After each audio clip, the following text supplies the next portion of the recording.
You're listening to the Monocle Daily, first broadcast on the 10th of October 2024 on Monocle Radio.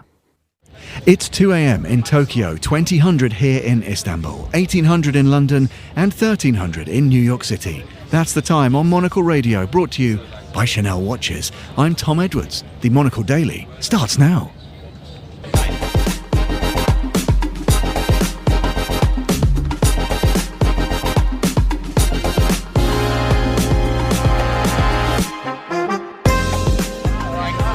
Hello and welcome to a very special edition of the Monocle Daily, coming to you live from Istanbul at the Monocle Quality of Life Conference 2024. We're set up right on the Bosphorus waterfront here at the Peninsula, Istanbul. This year's edition might just be our most compelling conference yet. We'll be bringing you a sneak preview of what our speakers will be discussing on stage.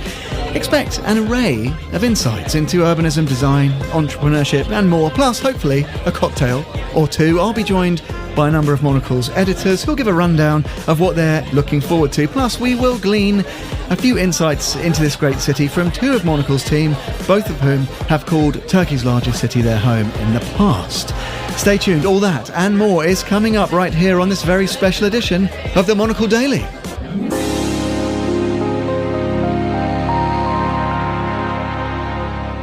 A warm welcome to the Monocle Daily Live in Istanbul with me, Tom Edwards. To kick off today's programme, I'm delighted to say I'm joined by Carlotta Rebello and Josh Fennett, who've kindly paused their cocktail quaffing to come and join me at our pop-up radio desk. How's the stay been so far? Josh Fennett, I'll come to you first of all. How's Istanbul treating you? The day's been amazing, but I think a really important thing to do is set the scene. Listeners may be able to hear behind us the hubbub of the cocktail, the clinking of glasses. But actually, as we look behind us, Tom Edwards, it's not just any old Studio One at Midori House, is it? It's the Bosphorus, the strait that divides Europe and Asia. Right behind us, we're here in the peninsula in Istanbul, in what was the former customs house, the former ferry terminal for this amazing city, and getting ready for an amazing few days, speakers galore, topics to be covered, and drinks to be drunk as well. And lots of wildlife. I've seen a lot of cats and dogs. There's seagulls. We may be dive-bombed by seagulls. Are you worried about that, Carlotta? Yeah, thinking about the seagulls back in Portugal, I can see that they're getting ready for a fight. There's just too much food and too many seagulls around us. But other than that, I think the view is pretty spectacular. It is remarkable, and the sun is setting. It's very, very beautiful. Josh, give people a sense of what's on the agenda. We were actually just hearing, before we started our broadcast, from Tyler and Andrew, setting the scene for the folks on the ground here.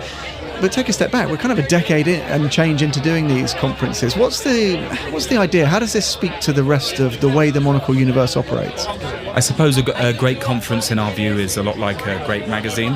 It should have highs and lows. It should have hospitality. It should have design. And it should make you think about where you are in the world, how orientated you are to the kind of business that you're doing. And the reason, as Andrew and Tyler said before we came on air, that we do these things in different cities is there's different inspiration to be taken. You only have to look around at the layers of history in Istanbul to appreciate something new that you can take back with you to the US, that you can take back with you to the UK or Europe or wherever you call home. So what does the conference do? It should inspire, it should provoke, and you should leave with business cards, notebooks brimming with ideas, and a few suggestions for how to run your business better, and maybe some fun things to do as well. Maybe there's a passion project in there. Maybe there's a next place to go on holiday. Maybe there's a seagull that you adopt and take home, Tom Edwards. You're not allowed to abduct the wildlife, Josh. You have to just marvel at it. And we've had delegates to these conferences who've ended up setting up new businesses, moving to the conference cities afterwards. These are some amazing testimonials. Maybe that'll happen again here. Carlotta, we're letting you loose on a couple of panels tomorrow. Are those the things you're most looking forward to, perhaps hearing from the mayor of this great city? What's kind of top of your list of things to tune into? No, for sure. Having these conversations about what actually makes cities work is really, for me, one of the highlights of the conference, every single edition that we make it. We have a panel coming up tomorrow, which is all about, green ways that we can create better cities. And this is with Rasmus Astrup from SLA. Now, this is a very city nature focused design practice and really implementing implementing greenery and nature solutions to improve our quality of life. So how can we build cities that have that in mind, that sustainability, that resilience, but also are beautiful cities and places to call home? So that's one of the panels, but for sure one of the highlights coming up will be the session that I'm hosting with the host of The Urbanist, Andrew Tuck, of our podcast, which is lessons from city leaders. And we'll have the mayors of the city of Tirana in Albania and Chefchaouen in Morocco, kind of changing ideas about how we can learn from one another and how actually smaller cities, or what you'd call even second-tier cities compared to the big capitals, can actually teach them a lot more. The blue city turning green, Chefchaouen, which is very poetic. Josh, what about yourself? I think it's interesting, what does Monocle mean by quality of life? We take rather a holistic view. Is there a panel that, in your mind, encapsulates a lot of these values that we talk about when we refer to this topic?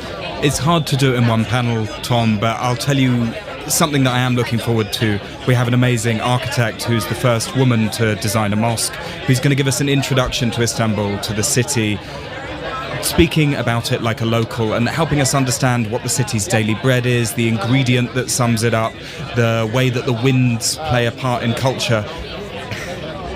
People can't see what you're doing off mic, Tom, but that was very immature. She was telling me in one of the briefing calls, an amazing discussion, that in ancient Istanbul, Constantinople as it was known, judges wouldn't make decisions on certain days when they thought the south wind was blowing because it sent everyone crazy.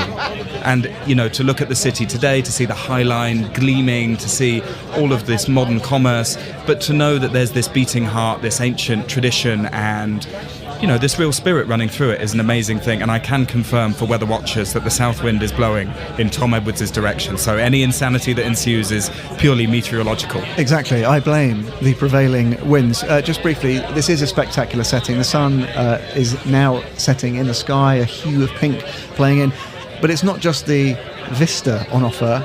There's some great cocktails. What was this one, Carlotta? You were very excited about this. Yeah, so I was told by the GM here at the Peninsula that their signature cocktail is the deli. So it has gin, it has sake, it has turmeric, ginger, and even a bit of chili. So I feel like this is Istanbul's version of a spicy margarita, and I'm here for it. Josh, you look worryingly drink-free. I hope you're going to put that right. I actually had one of the ones that Carlotta had, and isn't it amazing that these ingredients from all over the world, they meet, they swirl, they excel here in Istanbul? There's something telling about that, right? Josh is a little red of face audience, as you might have suspected. Josh, Carlotta, good luck tomorrow. Thanks for joining us. Stay tuned, listeners. We're going to be talking fashion and design right after this.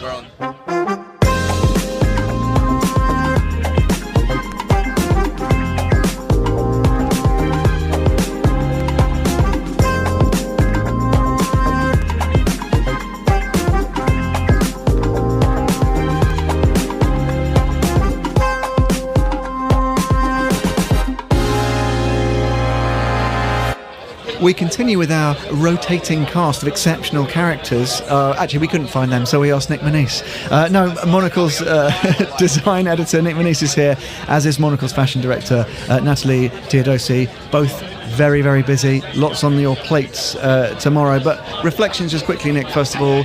How's this beautiful city treating you so far? You've been here a couple of days. You've had a bit of a wander around. What's jumped out at you? Yeah, I mean, it's one of those places I've sort of only ever passed through Istanbul, which is maybe not how you should approach Istanbul, using as a stopover on the way to the interior of Turkey. But so it's nice to actually spend a few days here and kind of soak it up and absorb it a little bit. And obviously the best way to see it is on foot, which is, you're surrounded by these amazing waterways, this mix of like amazing old heritage buildings and neighbourhoods, but obviously newer things as well. Particularly enjoyed wandering through the Egyptian spice market and the contrast there between the tourist tack on offer and the just general tack, I guess, that you need on a day-to-day basis, also on offer. It was a heap of fun. Very, very spicy, very fragrant as well. Natalie, so many of the cliches one rolls out about Istanbul, this collision of East and West, but the meeting of old and new. Is it extraordinary how that happens? I know you know the city a little bit. I don't know, is it like visiting an old friend when you come here, or is there always something new around the corner? How does it strike you when you arrive? Absolutely. I think I've been here a few times, but there's always something new to discover. And what you say about old and new, east and west, really every street brings these different influences together, especially in the world of fashion, which is kind of my territory, so I'm always observing, and it's incredible that you can find something very traditional in the markets, but also a host of talented younger brands popping up here, some of which will be with us at the conference tomorrow, so very excited.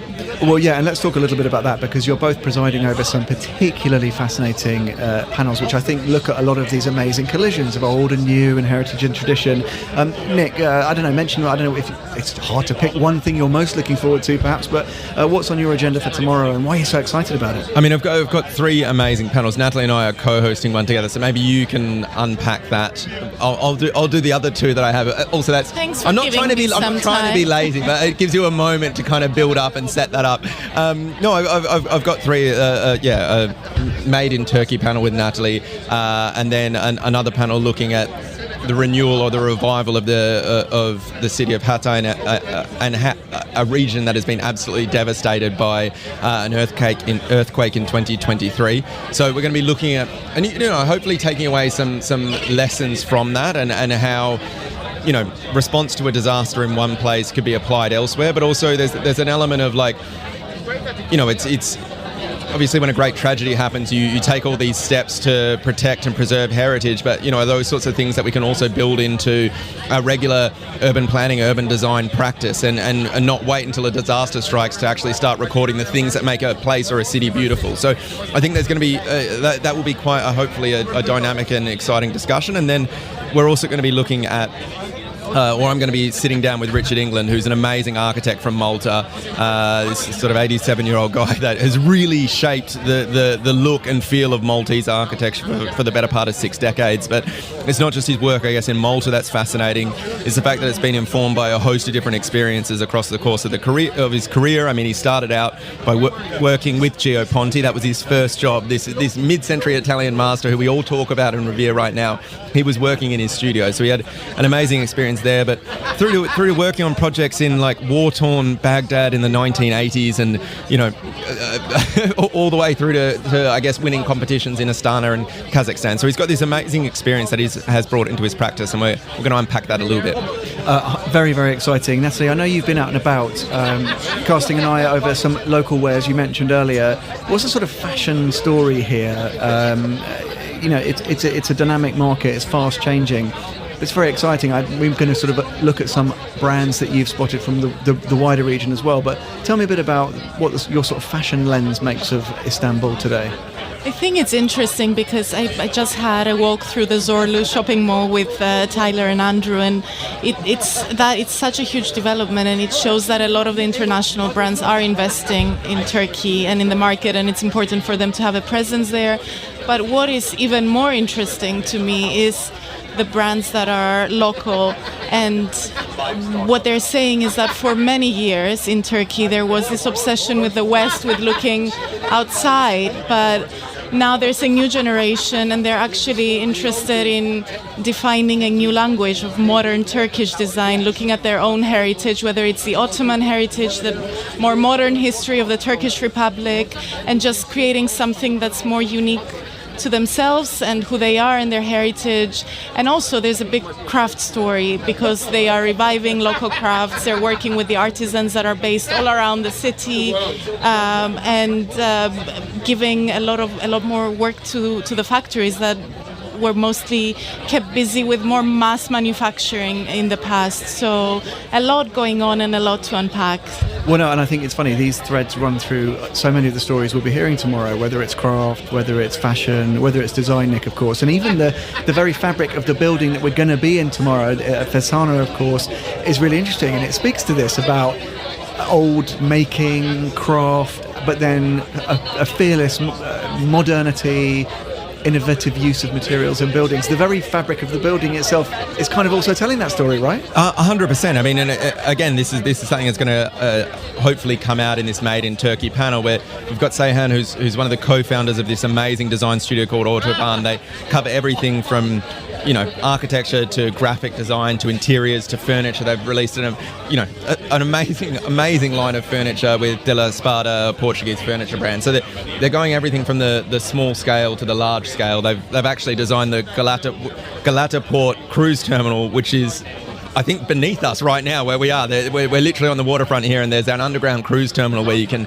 people your age, Tom, sort of like to go on these things. And this is where you would disembark, be welcomed into Istanbul from international waters. So there's that kind of scope and scale of it. And you talk to Seyhan, and she, I think there's maybe a tendency to romanticize, this Ottoman Empire, this amazing thing that stretched for centuries, produced all this amazing, very distinct architecture. But the reality is that, for the better part of 100 years, contemporary Turkey has also been making new, very modern works of design. And I think we have a tendency to forget that. And, like you said, this venue we're going to be at tomorrow is going to be striking that balance very beautifully. It's not taking away or trying to hide the heritage by blending a new structure and renovations into it.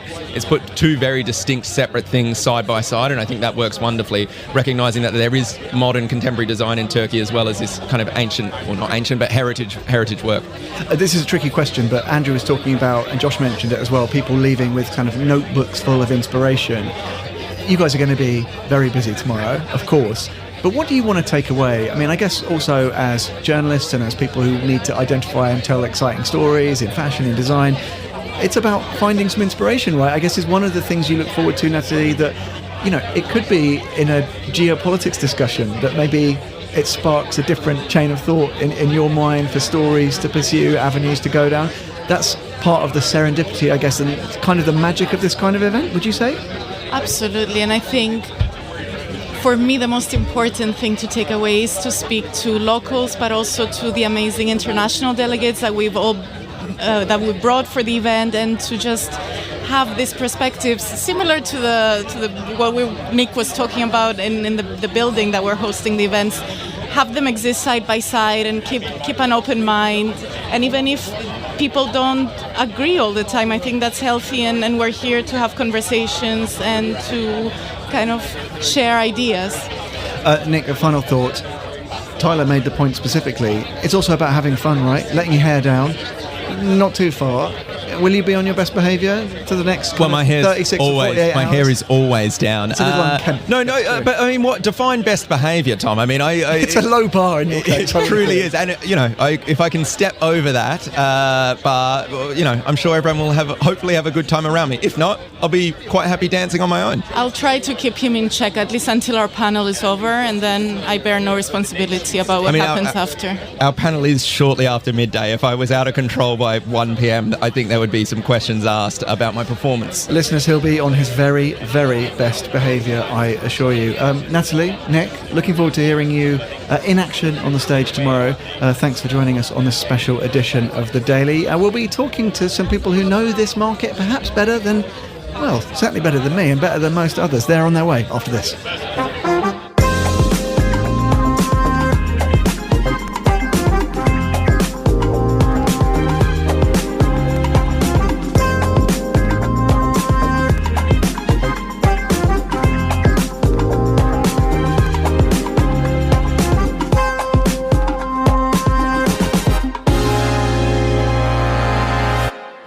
You're listening to the Monocle Daily live in Istanbul with me, Tom Edwards. Now, to discuss the very best that the beautiful city of Istanbul has to offer, I'm joined now by an array of talents around the Monocle Radio table.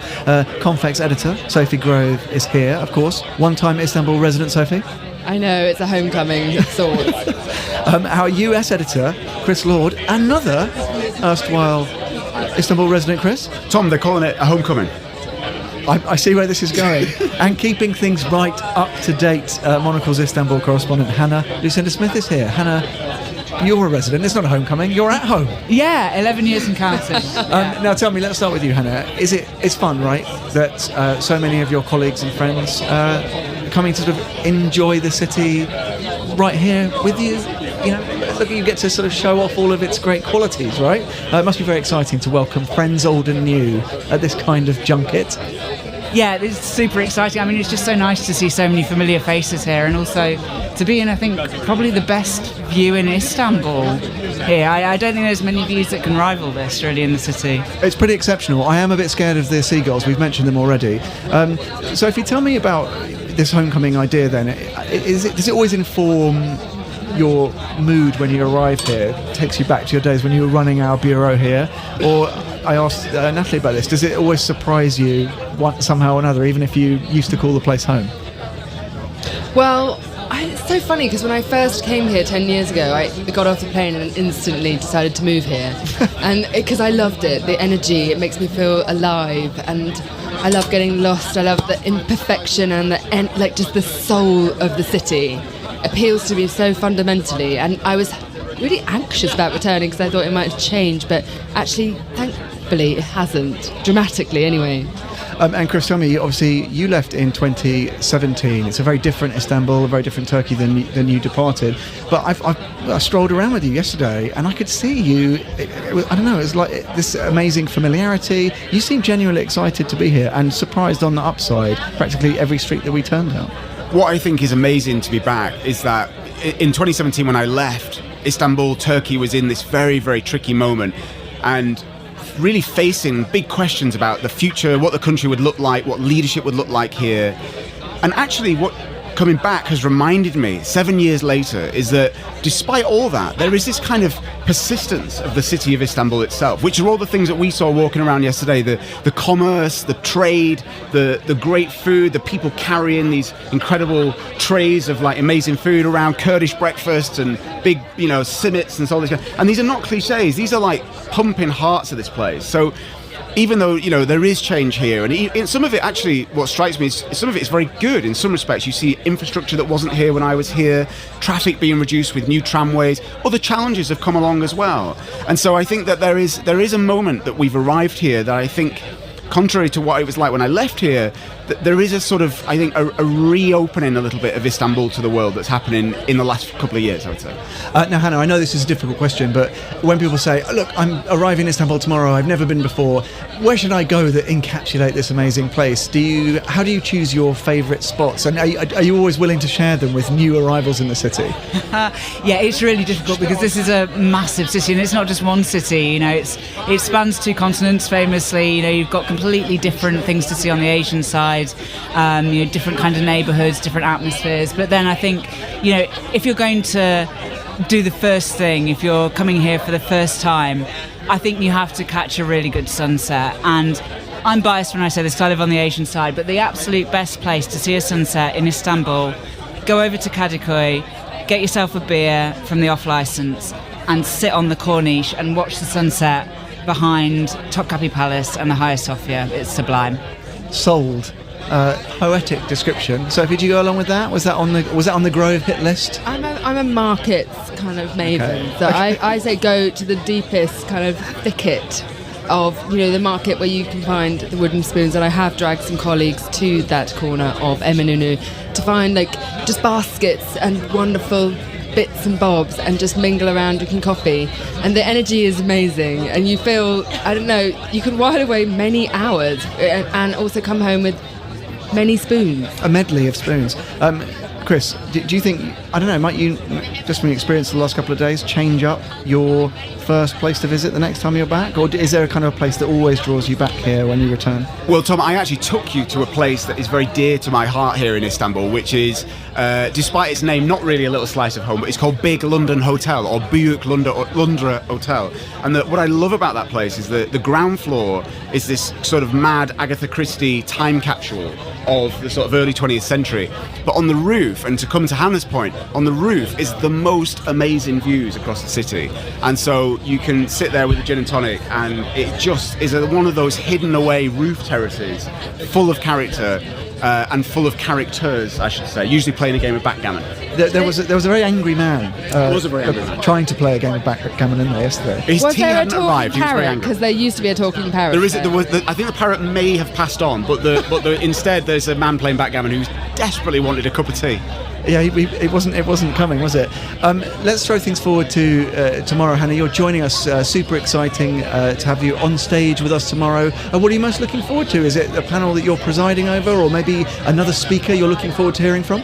I'm really looking forward to hearing from Barbara Nadal, who of course is the author of the Turkish Detective series, which has now been made into a BBC series. So yeah, really pleased to see Istanbul being brought to life in that really kind of rich, true way for a British audience. And what really fascinates me is that, you know, Barbara Nadal is not a resident of Istanbul. She's somebody who's managed to really capture this city so well and so vividly, and in all its kind of nuances. She hasn't just gone for the kind of cliches that you can so easily grab for when you think about Istanbul.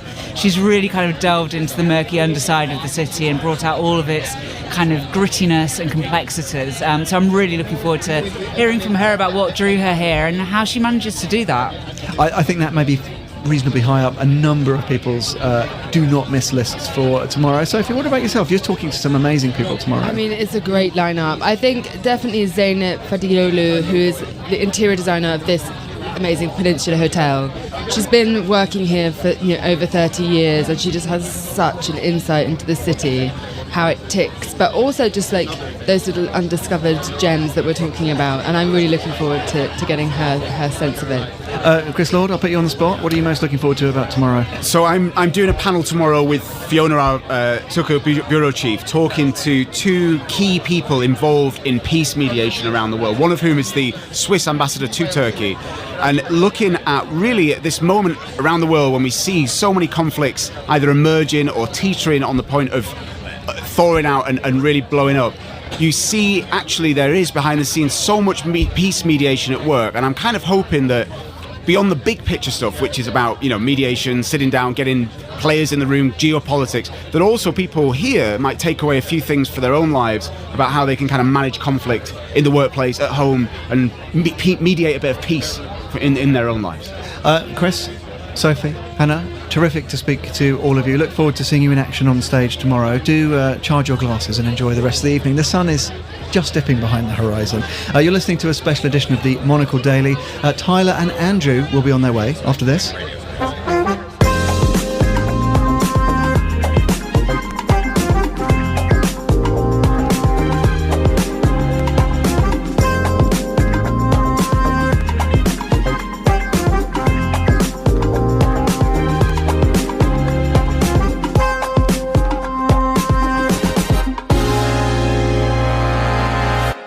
Yes, we are wrapping up this very special edition of the Monocle Daily with Tyler Brûlé and Andrew Tuck. Tyler, good evening. What a vista this is. It almost tops Paris. No, it does top Paris, because this is the month of October. It's been shocking weather. There was shocking weather in Paris yesterday. I don't think London was so great either. And here we are with this unbelievable backdrop, Asia behind us, boats coming and going. And also there's a seagull pool behind us as well, which is... I was going to ask Andrew about this. They look a bit peckish, Andrew. Have you seen these guys? I know. Big birds perching just behind you. They're about to peck your... Well, I don't know. They're about to peck you anyway. Unmentionables. Andrew, let's keep it decent. It's a family programme. Gents, listen, huge excitement. It's almost a palpable sense of it here, Tyler, and we've done a few of these now. Tell me a little bit about how do these things come together? Because people always say to me, how do we choose these? How do we choose the cities? And how do we draw all of these amazing panelists and delegates together? What's in the magic mix? I think you have to turn it around a little bit, Tom. I think it's also, did the cities choose us as well? And that there is, this is edition number 9. And we've gained and developed a bit of a brand. There's notoriety around this. And so, of course, we do have cities coming to us. And there was a short list at the start of this year. And of course, the year sort of moved on, etc. We do also think about the weather. And I would say to Andrew as well, I think we've also wanted to venture a little bit further east as well. So the core of this has been in Europe. Until now, and we are still in Europe, but Asia is what, 900 meters? 1,000 meters behind us. Does it give you ideas for future editions? So yes, we could be heading eastbound potentially. I think actually I should say we probably will stay in Europe next year. So maybe for year 11 we might venture outwards. Now, Andrew, you and Tyler both fortunate enough to be chatting to the Mayor of Istanbul, who's obviously going to be joining us tomorrow and talking to our lucky delegates. What kind of insights in your brief meetings with him has he had about how excited he is for the direction of travel for this city and what he has in store? There's such dynamism here, but there is really this feeling that they're only just getting started. What kind of insights was he sharing with you? Well, I think what's really interesting for us is, that this is a city that is trying to up its game in so many ways. That you just have to walk out the front door, and the mayor would say the same. Is that actually there's a lot of traffic. There's a lot of things that need to be fixed. They're building a high-speed rail link that will cross the city. They're putting in new subways. They say roughly there's like 350 kilometers at the moment of rail. They want to double that inside the city to some 700 kilometers, and that will suddenly make the city move a bit better. But I think the bigger thing is, as just Tyler was saying, is we're here because we want to inspire people. Just tonight we've met people who are making stuff in the city, producing fabrics, producing fashion labels, people who come here for the diplomatic reasons because you can hear what's going on up in the Caucasus, across in the Balkans. So it's an amazing place to be. So I think the city is a great cauldron, a great fulcrum rather, for us to kind of have these debates. And Tyler, this is it. It's a hugely exciting day. You're rushing from place to place, basically hosting everyone all day, but there must be things you're particularly looking forward to hearing about, people you're excited to hear from. Do you get a chance to actually pull up a pew and listen to what some of our great speakers have to say? Anyone on your watch list? Should I give you the official version or not? I don't want to romance this, but as you know, we're pinballing around constantly, and this is a big event in the planning. But I have to say, thanks to an amazing team, we arrive at something like this very well briefed, and I think also this is a well-oiled machine at this point as well. So to be honest, actually, there's not a lot of time, on the bench, on the pew, and in fact, hopefully that happens off stage tomorrow, around the dinner, when we're able to, of course, engage. And then there is that moment as well, because there's so much focus on what is going to happen from 9 o'clock tomorrow to get the best out of all of these people we have gathered. Andrew, what about yourself? You're a very busy man tomorrow. Any particular things you're particularly looking forward to, or are you far too diplomatic to choose your favourites at this early stage? I'm looking forward to maybe one or two things we're not going to reveal tonight, because you and me have got like some secrets, haven't we, Tom?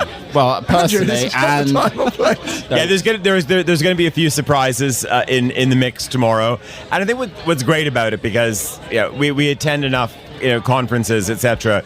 But this is going to be pacey, and it's incredibly broad. I mean, I'm very, very interested. Of course, we have our former submarine commander tomorrow, and someone said, well, what does Taylor Shepard have to do with quality of life? But I said, one of the main things which I'm fascinated to hear about is just how do you literally decompress tense situations when you're hundreds of meters under the sea. That is a quality of life component, whether you're on a subway, in a taxi, in a cramped apartment.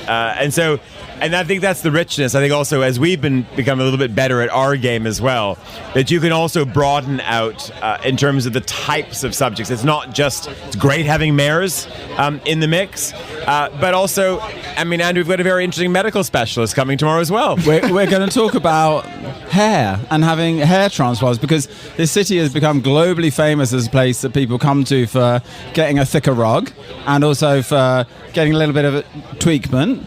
And I certainly know I'm going to have to linger one more day, because I couldn't get my appointments before the conference. But I am going to look so gorgeous by the time I go home. Is this the big exclusive? Irresistible, even. The big exclusive's happening. What about you, Tyler? Yeah, are you tempted? Yeah, no nips and tucks yet.